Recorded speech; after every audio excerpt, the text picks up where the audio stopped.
There's the on-off button right here. And that middle wheel spins, you see all the lights? Wow. Whoa. It kind of goes a little wild. Is that fun? Cool lights in there. Yeah, and you can kind of move it around how you want, or let it drive itself.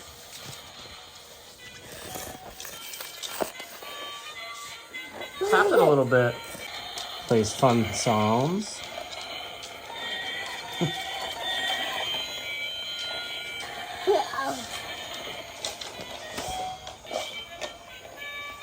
So how's that?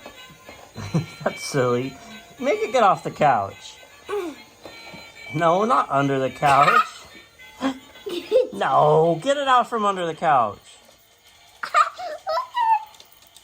So it's obviously fun for your kids. And if it ever gets in that mode where it can't spin, you just give it a little push and get it going again. And I hope that this video helps you with your buying decision.